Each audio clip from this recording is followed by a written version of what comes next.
B'siata d'Ishmaya, nous allons étudier le dernier Amoud de Masechet Betsa et ainsi terminer la Masechet. Nous commençons d'Af la Mettet Amoud Bet à la Mishnah, 3 lignes avant la fin. Mishayu perotav beiracheret. Si quelqu'un a ses fruits beiracheret dans une autre ville. Donc nous avons deux villes qui sont à plus de 2000 amot l'une de l'autre. On ne peut pas aller d'une ville vers l'autre ville sans faire de hérouf troumim, sans déposer un hérouf pour pouvoir se déplacer au-delà des 2000 amot. Si quelqu'un habite dans une ville, mais ses fruits qui lui appartiennent se trouvent dans l'autre ville. Virvu bene otaïr, et les habitants de l'autre ville, là où se trouvent ses fruits, ont fait un hérouv, ont déposé un hérouv, les avi, etzlom iperota, pour pouvoir apporter chez lui ses fruits. Lo yaviulo, ils ne pourront pas lui apporter ses fruits Yom Tov. Pourquoi? Puisque les fruits dépendent du propriétaire des fruits, et donc lui n'a pas déposé de hérouv, lui ne peut pas se déplacer d'une ville à l'autre, donc on ne pourra pas déplacer les fruits de la ville vers cette autre ville où se trouve cet homme-là, bien que les fruits donc, vont être déplacés par quelqu'un qui a fait un hérouv, mais étant donné que le propriétaire des fruits, lui, n'a pas de hérouv, il ne peut pas se déplacer d'une ville à l'autre, donc on ne peut pas les apporter. Mais si lui, le propriétaire de ces fruits, a déposé un hérouv, donc il peut se rendre dans l'autre ville, eh bien on pourra apporter les fruits dans cette ville-là, si les habitants ont aussi fait un hérouv, étant donné que ces fruits sont comme lui, kalmo'u. La Mishnah nous dit, nous commençons d'af même, si quelqu'un a invité chez lui des invités. Lo yolichu beyadam manot. Il ne pourra pas, après la fin du repas, leur donner quelques aliments à prendre avec eux. Rachid nous dit pour la souda du soir, étant donné que ces manotes, ces aliments appartiennent au Baal Habayit, et donc eux qui vont se déplacer, bien sûr on parle dans le cas où ils ont besoin d'un hérouv pour rejoindre une autre ville, eux ne pourront pas déplacer ces aliments, puisque ces aliments sont les aliments du Baal Habayit, et le Baal Habayit lui n'a pas déposé de hérouv. La seule possibilité, nous dit la Mishnah, il a une kenzacha laem manotem erev Yom Tov, sauf si avant l'entrée de Yom Tov, le Baal Habayit a dit à une tierce personne, est-ce que tu peux prendre ces aliments, tu vas faire un acte d'acquisition pour un tel ou un tel, et donc les invités pourront pendant Yom Tov prendre ces fruits et les ramener chez eux, ces aliments, étant donné que les aliments leur appartenaient déjà à l'entrée de Yom Tov, donc lorsque eux ont déposé le hérouv, eh bien le hérouv était pour ces aliments aussi. La Gemara nous rapporte une marloquette entre Rav Ushmael Itmar, mafkid perot etzel chavero. Quel est le din de quelqu'un qui laisse en dépôt des fruits chez son ami? Donc nous avons vu, les derniers dapim, que les fruits, les kelim, les habits d'un homme, la bête d'un homme dépend du propriétaire. Là où le propriétaire peut se déplacer, on pourra aussi déplacer ses fruits. Là nous avons des fruits qui ont été laissés en dépôt chez quelqu'un, Réhouven, qui dépose chez Shimon. Est-ce que maintenant on tient compte de là où Réhouven peut se déplacer ou de là où Shimon peut se déplacer? Eh bien, c'est une marloquette. Rav a marqué Raglei Mishkif Kido Etzlo. Rav a marqué Raglei Mishkif Kidulo. Rav nous dit, c'est comme les pieds, c'est-à-dire là où peut se déplacer Mishif Kido Lo, celui chez qui on a laissé les fruits. Donc Réhouven a déposé des fruits chez Shimon. Eh bien, là où Shimon peut se déplacer, Shimon pourra prendre les fruits. Shmuel a marqué Ragla Mafkid. Après Shmuel, on tient compte du propriétaire de celui qui a laissé en dépôt. L'Agma nous dit le Marav Shmuel d'Azol et Tamayou. On va essayer de comparer cette marloquette à une autre marloquette. Donc, est-ce que Rav ou Shmuel, peut-être on pourrait expliquer, vont rejoindre une autre halacha, une autre marloquette que eux-mêmes sont déjà en discussion sur un autre point. Ditna, nous avons une Mishnah. Imirchnis birshut barachatzer chayav. Nous avons un cas, un homme est à l'entrée d'une cour, il demande au propriétaire, est-ce que je peux rentrer ces ustensiles, ces fruits chez toi? Le propriétaire lui dit, tu peux. Que signifie tu peux? Tu peux et je vais te les garder, ou bien tu peux, mais c'est toi qui es responsable de la garde de ces fruits. Eh bien, Tanakama nous dit, Imirnis Birshut Balachatse Chayav, c'est le propriétaire de la cour qui rêve, donc il a accepté de les garder. Lorsqu'il lui a dit tu peux les rentrer, ça veut dire je vais les garder aussi. Rabbi Omer, l'olam eno chayav ad shekabel alav balabait lishmor. Rabbi n'est pas d'accord. Rabbi nous dit il n'est chayav que lorsque le balabait a accepté de les garder. S'il lui a simplement dit tu peux les rentrer, ça veut dire tu peux les rentrer chez moi, mais tu restes responsable de la garde de ces fruits, de ces ustensiles. V'amar Ravuna et Ravuna a dit au nom de Rav alacha kedivrei chachamim, et Shmuel amar alacha kerebi. Donc là nous avons une autre marloquette entre Rav ou Shmuel, comme qui nous devons trancher l'alacha, comme Rebi ou comme Chachamim. Donc voici maintenant ce que la Gemara voulait proposer. Les Marav, les Amarki Rabbanan, on n'a qu'à dire que Rav pense comme les Chachamim, c'est-à-dire Rav qui a dit qu'il raglait Mishif Kidulo, c'est parce que lui est possède comme les Chachamim. Qu'est-ce que nous avons vu? Dans le din de quelqu'un qui laisse en dépôt, donc qui demande la permission, est-ce que je peux mettre ses affaires chez toi? Les Chachamim m'ont dit, le balachatser est chayav, ça veut dire, tu peux les rentrer, je te les garde. Donc puisqu'il lui a dit je te les garde, donc il prend d'une certaine manière la responsabilité, la harayut de ses fruits. Donc c'est peut-être pour ça aussi que Rav nous a dit, lorsque Rouven dépose des fruits chez Shimon, eh bien, ça dépend de là où Shimon peut se déplacer, puisque Shimon devient responsable, il a pris sur lui la garde de ses fruits. Donc Rav, c'est comme les Chachamim et Shmuel, comme Rebi, puisque Shmuel est possède comme Rebi. D'après Rebi, le simple fait de dire tu peux rentrer ces fruits chez moi ne veut pas dire que je vais te les garder. C'est pour cela que Shmuel a dit qu'il réglait un mafkid, c'est-à-dire les fruits, c'est comme les pieds, comme le mafkid, là où celui qui les a déposés peut se déplacer, on pourra déplacer les fruits. Eh bien, nous dit la Gemara, Amar Rav, eh bien non, on peut faire une différence entre les deux marloquettes. Rav peut te dire, moi ce que j'ai dit ici, dans le cas où Rouven laisse en dépôt des fruits chez Shimon, est-ce qu'on peut déplacer les fruits là où Rouven peut se déplacer ou là où Shimon peut se déplacer? Eh bien nous dit Rav, moi qui ai dit comme les pieds de Shimon, chez qui on l'a déposé, je peux penser même comme Rebi. Là-bas, pourquoi Rebi a dit qu'il n'est pas responsable? Parce que le simple fait d'avoir dit tu peux les rentrer, ça ne veut pas dire que je vais les garder. Mais ici, dans notre cas, on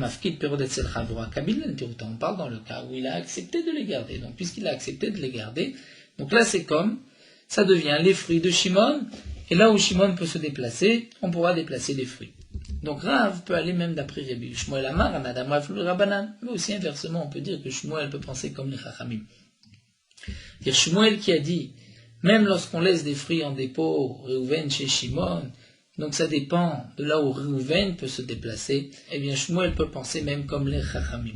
Hatkan lo kamri Rabbanan, là-bas les Chachamim m'ont dit que lorsque j'accepte que tu puisses rentrer ces fruits, ou prenons le cas là-bas on parlait dans le cas d'un shor, on a fait rentrer un taureau chez moi. Donc là, lorsque le propriétaire t'a dit tu peux rentrer le taureau, il accepte de prendre la shmira, la garde du taureau, et toi, propriétaire du taureau, tu es d'accord aussi. Pourquoi? Tu es content que la responsabilité du taureau soit sous la garde du propriétaire de cette cour. Parce que si maintenant le taureau va endommager, ce n'est pas toi qui es chayav, c'est le propriétaire de la cour. Donc dans ce cas-là, c'est vrai que les chachamim ont dit, lorsque le propriétaire t'a dit tu peux faire rentrer les fruits, ça veut dire je les prends, ou tu peux faire rentrer le taureau, je les prends et je vais les garder, je vais garder le taureau. Mais c'est parce que toi aussi, propriétaire du taureau, tu es d'accord. Mais dans le cas, lorsque Rouven laisse en dépôt des fruits chez Shimon, est-ce que vraiment Rouven voulait que ces fruits soient dans le domaine de Shimon, au point que maintenant Rouven ne peut plus déplacer les fruits là où lui peut se déplacer, c'est maintenant soumis à Shimon? Ça peut être que Rouven n'est pas d'accord. Et donc c'est pour cela que Shmuel a dit, tout dépend du mafki, de là où Rouven peut se déplacer, on pourra déplacer les fruits. Alors la Gemara va essayer d'apporter des preuves. C'est marqué dans la Mishnah, Vim, Irevu, ou Berotaf Kamo. Dans le cas de la Mishnah, nous avons vu si quelqu'un avait des fruits dans une autre ville. Donc des fruits dans une autre ville, ça veut dire qu'il a laissé en dépôt ses fruits chez quelqu'un d'autre. Et nous avons vu que si lui a fait un hérouv, il pourra déplacer les fruits là où lui peut se déplacer, lui propriétaire des fruits. Si on dit comme un Rav que c'est comme les pieds de celui chez Ifkido Etzlo qui a pris en dépôt chez lui les fruits, donc il y a Rav ou Mayavé, même si lui a fait le hérouv, ça ne change pas, donc c'est une question contre Rav. Amar Ravuna répond à Brebe Rav.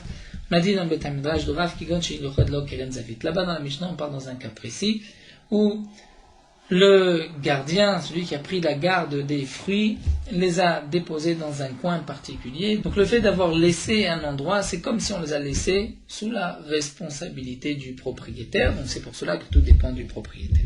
Alors l'Agma va apporter une autre preuve. Tashma, dans la Mishnah, c'est marqué si quelqu'un a chez lui des invités, ils ne pourront pas prendre des parts de la nourriture, sauf si il leur a fait acquérir cette nourriture par une tierce personne, Merev Yom Tov, avant Yom Tov. Donc nous dit l'Agma, aussi tu dis comme que tout dépend de la personne chez qui on a laissé en dépôt, bien Kizikalaim al-Edeacher. Même si Reuven a invité Shimon. Mais lorsque Reuven va se rendre chez une tierce personne, chez Lévi, et il va dire à Lévi, est-ce que tu peux prendre ces fruits, ces nourritures pour Shimon? Ensuite, une fois que le kinyan s'est fait, donc Lévi a fait un acte d'acquisition pour Shimon. Maintenant, Shimon ne prend pas encore ces aliments. Ces aliments restent chez Reuven. Donc c'est comme si Reuven a repris la garde. Donc s'il a repris la garde, d'après Rav, nous avons vu que ça dépend de là où lui peut se déplacer, non pas là où Shimon peut se déplacer. Donc comment se fait-il que dans la Mishnah c'est marqué que dans ce cas-là, Shimon pourra les déplacer? Donc Maï avait, même si Zikalaim Dacher Maï avait, l'Agma répond à Chiname, Kevan Zikalaim Ali Dacher, Kemishi Chedlo Keren Zavidam. Ici l'Agma répond que, étant donné que il a fait cette acquisition, Reuven a permis à Shimon d'acquérir ses fruits par l'intermédiaire de Lévi, d'une tierce personne. C'est comme s'il lui avait réservé un endroit, c'est comme s'il les a laissés déjà dans le domaine de Shimon.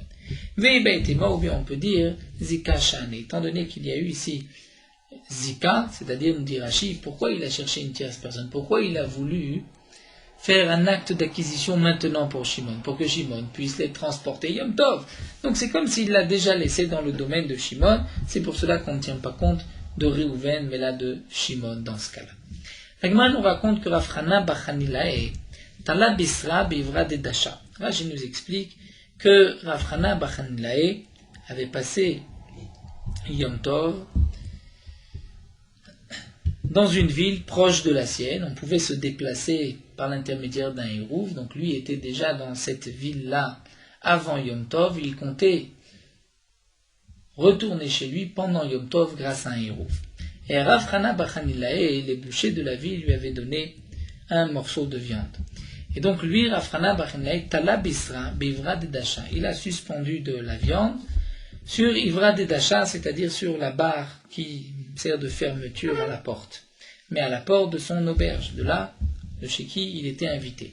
À Telekamed Ravuna, au moment où Rav Chana Bachanilae voulait Yom Tov rejoindre sa ville grâce à son hérouv, il a été voir Ravuna et il lui a posé la question, est-ce que je peux prendre la viande? Est-ce que la viande est dans mon domaine, c'est-à-dire ça dépend là où moi je peux me déplacer, ou là où l'aubergiste peut se déplacer? À Marley, Ravuna lui a répondu, Iya talita zil shekul. Si c'est toi qui l'as suspendu, tu peux le prendre et partir chez toi. Veinu talulach lotishkol. Mais si c'est eux, c'est-à-dire si c'est l'aubergiste qui l'a posé pour toi, lotishkol, tu ne pourras pas le prendre, même si ceci t'a été donné et c'était réservé à toi. Demande la Gemara, mais pourquoi? On ne comprend pas. Si c'est lui qui a suspendu la viande, nous avons vu qu'il peut prendre la viande. Mais cette viande, lorsqu'il l'a suspendue dans cette maison, elle était sous la garde du propriétaire, du maître de maison. Et Ravuna, n'est-ce pas qu'il est le Talmid de Rav, l'élève de Rav? Et qu'est-ce qu'a dit Rav dans la marloquette, qui raglé Meshiv Kido Etzlo? C'est comme le biais là où celui chez qui on a déposé la viande peut se déplacer. Donc celui Chez qui on a laissé la viande, c'était l'aubergiste, donc lui, il n'avait pas fait de hirouv, on ne peut pas déplacer la viande. L'agma répond, Chané, voir des dachas avec mi shechet lo keren zavid dami. L'agma répond, là c'est différent. Parce qu'étant donné qu'il l'a posé sur la barre qui ferme la porte, c'est comme si on lui avait réservé un endroit, c'était sous sa tutelle, sous sa shmira, c'est-à-dire c'était pour lui, c'était comme si c'était chez lui, et donc il a le droit de prendre la viande et de rejoindre sa ville. Mais la Gemara continue, Amalé Ravilel Ravashi, sur l'autre point. Vinu taloule lo shakim. Nous avons vu que si ce sont les autres qui lui ont suspendu, il ne pourra pas prendre. Pourquoi? Mais Amar Shmuel, pourtant Shmuel a dit Shor shel pitam. Dire si nous avons le taureau de quelqu'un qui engraisse les bêtes. Donc cette personne avait l'habitude de vendre les taureaux, même si on prend le taureau pendant Yom Tov, c'est comme les pieds de tout homme, c'est-à-dire celui qui l'achètera, celui qui le prendra pourra se déplacer là où il veut, c'est comme si le propriétaire du taureau l'avait déjà mis dans le domaine de celui qui l'achètera pendant Yom Tov. C'est-à-dire qu'il le prendra bien sûr d'une manière permise comme nous l'avons vu. Donc ici aussi, demande la Gemara, ceux qui ont suspendu cette viande l'ont suspendue pour Rafrana Bachenilae. Donc c'est sûr que leur intention était là où lui peut se déplacer, il pourra aussi déplacer la viande. Ou de plus, Amar les Ravina et Ravashi. Ravina demande à Ravashi une autre question. Vin, taloulé, lo shakil, si c'est eux. Son aubergiste qui a déposé sur la barre de la porte. Afrana Bachne ne pourra pas prendre la viande chez lui, va Amar Rabba Bachana, Amar Rabbi Yochanan, l'achaki Rabidosa. Pourtant, Rabbi Bachana a dit au nom de Rabbi Yochanan, l'achaki comme Rabidosa. Qu'est-ce que nous a dit Rabidosa? Rashi nous rappelle à propos du berger, lorsqu'il n'y a qu'un seul berger dans la ville, puisqu'on est sûr qu'on va donner à ce berger, donc c'est comme les pieds du berger. Donc là aussi, puisqu'ils l'ont donné pour lui, il est évident que ce n'était pas pour quelqu'un d'autre, et donc il peut déplacer cette viande là où lui peut se déplacer. Aman le Ravashi le Ravkana, et Ravashi pose une autre question à Ravkana, Veinu taloulé. Encore une troisième question, mais si c'est eux qui l'ont suspendu, le Shakil ne pourra pas prendre. Vatnan, pourtant nous avons vu dans la Mishnah, Abema, Vakelim, Keregle, Abealim, que la bête et les ustensiles, c'est comme les pieds du propriétaire. Et là nous dit Rashi, étant donné que ceci a été suspendu pour lui, c'est comme s'il en est le propriétaire, donc il n'y a pas de raison de l'empêcher de prendre cette viande. Alors l'Agma répond, il a chané Rafrana Bachenla. En vérité, ce n'est pas par rapport au troum de Yom Tov, mais c'est à cause d'un autre problème. Ici, Rafrana Bachanila et Degavar Abbas, c'était un grand homme, Tarid Bishmate. Il était occupé dans son limoud. Et nous avons une halakha que nous rapporte ici Rashi, un Ravuna, qui lui a enseigné cela, comme l'Agma l'avait dit, Ravuna était l'élève de Rav. Et Rav a enseigné dans Choulin que lorsqu'un morceau de viande, lorsque nous avons perdu de vue un morceau de viande, ce morceau de viande est interdit. Même s'il était suspendu dans la maison d'un Israël sur un pieu, c'est interdit étant donné que cette viande nous a échappé, étant donné qu'on a quitté de vue cette viande-là. L'Agma explique que peut-être un corbeau est venu et a changé avec un autre morceau de viande qui n'était pas caché. Donc Rav Chana Bachanila, lui était dans son étude, dans sa Gemara. Et donc, voici ce que Ravuna a voulu lui dire. I'a talit, si c'est toi qui l'as suspendu, itlecha simane begave, étant donné que toi tu as fait une action, tu as suspendu la viande, donc certainement l'homme asarta dartar minar, tu n'as pas oublié, tu n'as pas détourné ton attention de cette viande, zil shakul, tu peux la prendre. Mais attention, si ce sont eux qui ont mis la viande, tandis que toi tu n'as rien fait, tu n'as pas fait d'action, certainement que masarta dartaha velotishkol, tu as oublié un instant que tu avais cette viande, et donc tu ne pourras pas la prendre, étant donné qu'il y a une interdiction de Bassar, Shenitalem, Minaïn, et Rashi précise, et eux-mêmes, étant donné qu'ils l'ont réservé pour toi, eux n'ont pas pensé non plus à cette viande, et donc tu ne pourras pas la prendre à cause de l'interdiction de Bassar, Shenitalem, Minaïn, de la viande qu'on a quittée des yeux, elle est interdite. Nous entamons la dernière Mishnah, bien que Yom Tov, nous avons le droit d'égorger une bête, mais on ne peut pas donner à boire et égorger les bêtes midbariot, du désert, comme nous allons voir dans la Gemara qu'est-ce que cela signifie. Aval mashkin v'shratim et baitot, mais on peut donner à boire et égorger les bêtes baitot de la maison. Eloen baitot, que signifient les baitot? Alanot ba'ir, c'est les bêtes qui dorment dans la ville. Donc une bête qui s'en va, qui revient, celle-ci tu peux l'égorger. Midbariot, la note Be'efer. Mais les midbariot, c'est celles qui dorment dans les prés. Là, dans ce cas-là, tu ne peux pas l'égorger, c'est un problème de mouktsé, comme nous le verrons dans la Gemara. Donc ici, la Gemara reprend juste un premier din dans la Mishnah, c'est marqué on ne donne pas à boire aux bêtes. Que signifie on ne donne pas à boire? Là, on donne à boire, on égorge, on ne donne pas à boire, on égorge. En vérité, nous dit la Gemara, Milta Gavouché Kamashna. Le Tana vient nous enseigner un conseil au passage. Ce n'est pas une halakha, c'est un conseil. Delishki nish beimto, un homme doit donner à boire à sa bête.